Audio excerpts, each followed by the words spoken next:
प्रश्न विचारला, आयुष्यामध्ये कोणाकोणाला यशस्वी व्हायचे?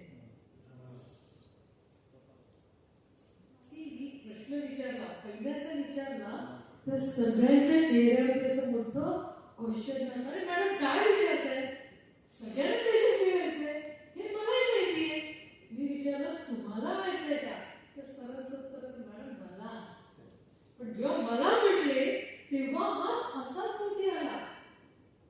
करेक्ट. काही जणांना वाटत होतं की मी पण हात वरती करावा, पण परत अरे कोणी केला नाही, मी कशाला करू? काही जण होते करू की नको. त्यामुळे जेव्हा मला आयुष्यामध्ये सक्सेस पाहिजे असतो ना, तो का मिळते माहितीये का? कहते हैं ना, सबसे बड़ा रोग क्या कहेंगे लोग. अरे ज्याला सक्सेस पाहिजे त्याचा हात कसा झाला पाहिजे?